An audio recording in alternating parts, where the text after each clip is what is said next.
بسم اللہ الرحمن الرحیم الحمد للہ وکفا والصلاة والسلام علی عبادہ الذین اصطفا قال اللہ تعالی قوا انفسکم واہلیکم نارا۔ Ata Ullah Alvi P H D scholar, Allama Iqbal open university اسلام آباد، وادی نیلم، آزاد کشمیر سے آپ سے مخاطب ہوں۔ میں سب سے پہلے تو وومن یونیورسٹی ملتان کی انتظامیہ کا تہہ دل سے شکریہ ادا کرتا ہوں، جنہوں نے مجھے اہم عنوان پر اپنے خیالات کے اظہار کا موقع فراہم کیا۔ میرے مقالہ کا عنوان ہے تعلیم و تربیت کے فروغ میں سرمایہ کاری کی اہمیت نبوی تعلیمات کے تناظر میں۔ گرامی قدر سامعین، تعلیم اور تربیت معاشرتی ترقی کے دو بنیادی ستون ہیں جن پر حقیقی انسانی معاشرے کی عمارت قائم ہے۔ جو افراد، اقوام، معاشرے اور ممالک تعلیم کے ساتھ ساتھ تربیت کے زیور سے آراستہ ہوتے ہیں، وہی دنیا میں اپنی شناخت باقی رکھ پاتے ہیں، اور جو افراد، اقوام، معاشرے اور ممالک تعلیم اور تربیت سے محروم ہو جاتے ہیں، وہ دنیا کے نقشے سے مٹ جاتے ہیں۔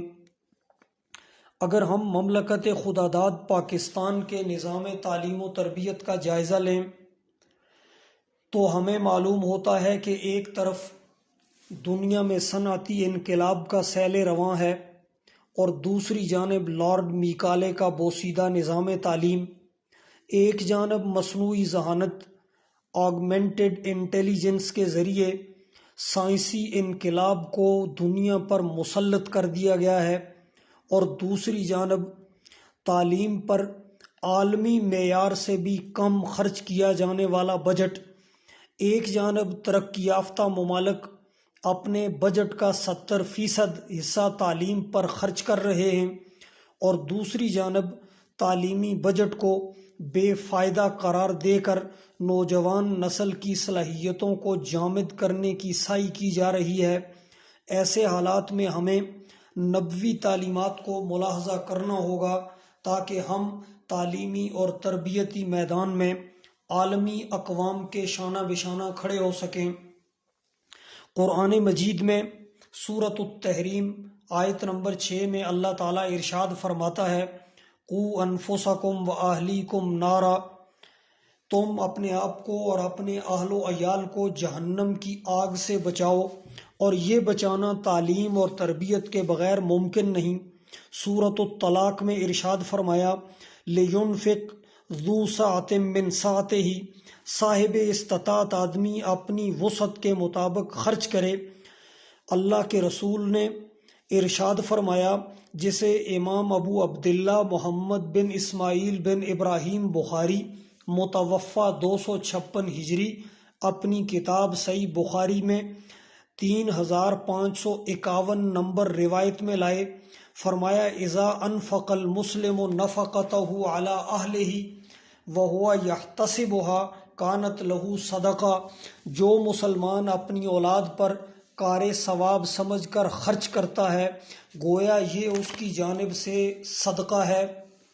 اللہ کے نبی نے ارشاد فرمایا، ایک دینار وہ ہے جو انسان اپنی اولاد کی تعلیم و تربیت پر خرچ کرے، ایک وہ ہے جو کسی اور کو دے دے، ایک دینار وہ ہے جو کسی کی گردن چھڑانے کے لیے خرچ کرے، سب سے بہترین دینار وہ ہے جو انسان نے اپنے اہل و عیال کی تعلیم اور تربیت پر خرچ کیا۔ سامعین گرامی، تعلیم اور تربیت پر خرچ کرنے کے لیے ہمارے پاس دو بڑے ادارے موجود ہیں، نمبر 1 والدین اور نمبر 2 حکومت اور ریاست۔ اولاد کی تعلیم و تربیت پر خرچ جس طرح والدین کی ذمہ داری ہے، بالکل اس طرح حکومت اور ریاست کی بھی ذمہ داری ہے۔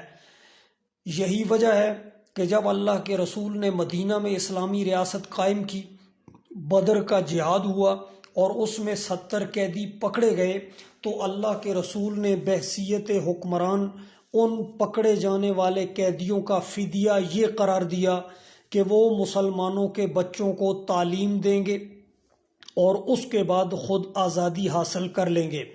کسی بھی قوم میں تعلیمی اور تربیتی شعور سرمایہ کاری کے بغیر کبھی بھی بیدار نہیں ہو سکتا۔